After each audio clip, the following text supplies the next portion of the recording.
29 जनवरी जया एकादशी को ये 3 उपाय कर लेना। पैसा, सुख, समृद्धि सब कुछ मिलेगी हाथों हाथ। मात्र इस उपाय से, इस आटे वाले दीपक और फूल वाले लौंग के उपाय से होगी हर मनोकामना पूरी। श्याम भक्तों, अगर आपको लग रहा है कि आप जीवन में हार रहे हैं, कितनी भी मेहनत कर लो, लेकिन मेहनत का जितना फल मिलना चाहिए ना, उतना आपको मिल नहीं रहा है, किस्मत साथ नहीं दे रही है, भाग्य मुंह मोड़कर बैठा है, ये जया एकादशी का पावन दिन, और खासकर जब गुरुवार को ये दिन पड़ जाए और इतने दुर्लभ संयोग के साथ आ जाए ये जया एकादशी, तो इस उपाय से व्यक्ति अपना भाग्य अपने हाथों से बदल सकता है।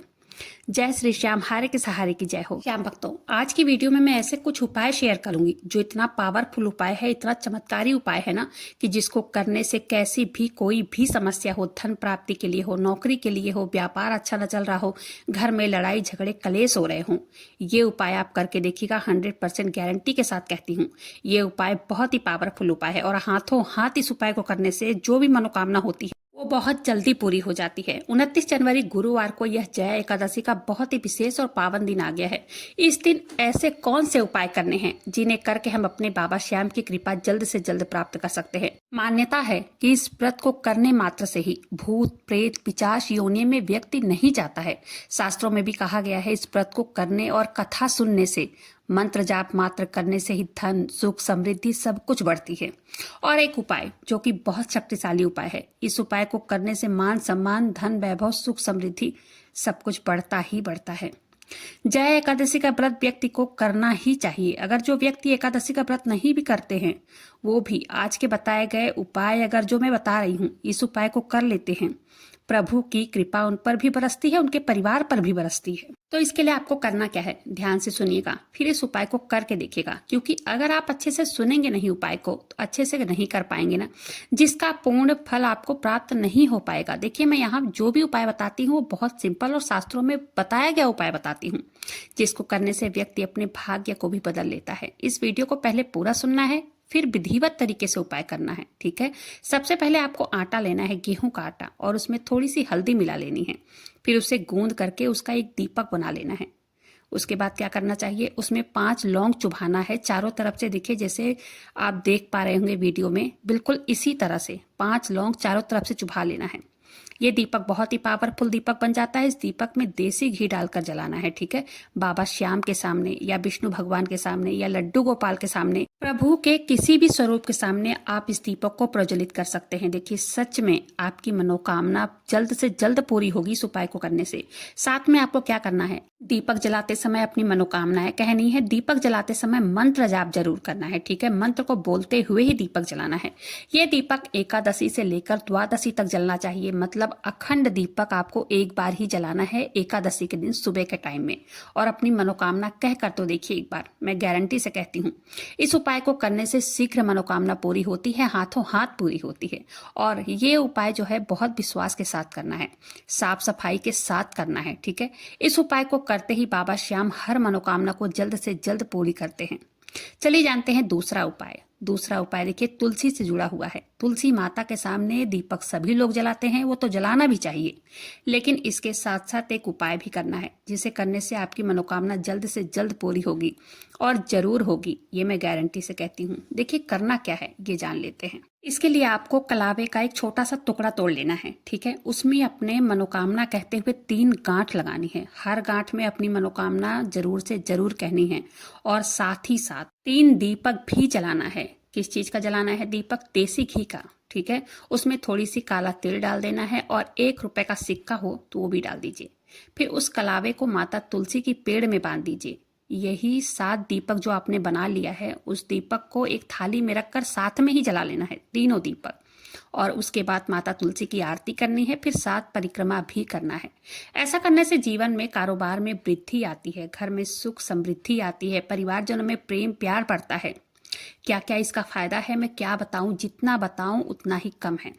इससे कर्जों से भी मुक्ति मिलती है। ये काम आप जया एकादशी को करके देखिएगा, ठीक है।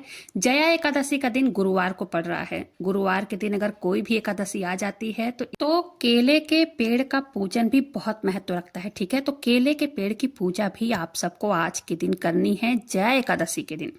क्या करना है, हल्दी मिला जल अर्पित करना चाहिए, एक दीपक जलाना चाहिए, साथ ही साथ चने की दाल और गुड़ का भी भोग जरूरी है लगाना केले के पेड़ में। ओम नमो भगवते वासुदेवाय मंत्र का जप करना है 108 बार वहीं पर बैठकर। इस प्रार्थना करें कि हमारी सभी परेशानियां समाप्त करें प्रभु, और हमारी मनोकामना जो है उसकी पूर्ति कीजिए। देखिए ये उपाय जो है बहुत ही पावरफुल उपाय है। तुलसी वाला जो उपाय मैंने बताया है इसको करना ही करना है, जया एकादशी के दिन करना है और प्रार्थना करनी है, हे माँ तुलसी हमारे घर में धन धान्य की वृद्धि करें, हमारे परिवारजनों में प्रेम प्यार बढ़ाएं, ऐसे ही बनाए रखना। क्योंकि ये 3 दीपक प्रज्वलित करना है, और जब ये आप प्रज्वलित करते हैं दीपक ना माता तुलसी के समक्ष, और साथ ही साथ परिक्रमा जब करते हैं, अपनी मनोकामनाएं कहते हैं, तो जो भी मनोकामना आपकी होती है ना वो दीपक में जलाते ही अपनी मनोकामना कहते ही पूर्ण हो जाती है और जल्द से जल्द होती है। शास्त्रों में ये उपाय वर्णित उपाय है। इसे एक दीपक वहीं पर छोड़ दीजिए, 2 दीपक जो आपने और लिया है, जो 3 दीपक साथ में जलाए हैं, एक दीपक अपने किचन में रख दीजिए, एक दीपक अपने मेन डोर पर रख दीजिए। ठीक है, इस उपाय को आप करके देखिए। ये उपाय बहुत ही पावरफुल उपाय है। माता तुलसी को श्रृंगार भी अर्पित कर सकते हैं आज के दिन, इससे वैवाहिक जीवन में मधुरता आती है। आज के दिन दान का भी सबसे बड़ा महत्व बताया गया है। दान तो आज के दिन करना ही चाहिए। जया एकादशी के दिन जो भी आपके पास हो, आपके सामर्थ्य के अनुसार दान जरूर कीजिए। वो चाहे फल का दान करें, अनाज का दान कर सकते हैं, कपड़ों का दान कर सकते हैं, क्योंकि ठंड बहुत ज़्यादा है तो कंबल का दान कर सकते हैं, शॉल का दान कर सकते हैं, जल का दान कर सकते हैं, रुपए पैसों का दान कर सकते हैं। जरूरतमंदों में दान करना चाहिए। ऐसा नहीं है कि जो पैसा वाला है उसको आप दे दीजिए दिखावे की वजह से, नहीं। जो जरूरतमंद हैं, जो गरीब हैं, उनको देना चाहिए। एक बात का ध्यान रखना है कि जब आप पैसों का दान कर रहे हो ना, तो नोट का दान नहीं करना है, सिक्कों का दान करना है। ये शास्त्रों में वर्णित है और ये बताया गया है शास्त्रों में कि सिक्कों का दान करने से आर्थिक उन्नति होती है, काम धाम व्यापार में वृद्धि होती है, दान करने से पुण्य बढ़ता है। ठीक है, दान करने से हमारे पितृ प्रसन्न होते हैं और अपनी कृपा हम पर, हमारे परिवार पर बरसाते हैं। देखिए, जानवरों को कुछ खाने पीने का सामान आज के दिन देना चाहिए, इससे पुण्य में वृद्धि होती है। चींटियों को आटा खिलाना, जैसे गाय को रोटी खिलाना, कुत्तों को रोटी खिलाना, दूध खिलाना, ऐसा माना जाता है हमारे बाबा श्याम हारे का सहारा है।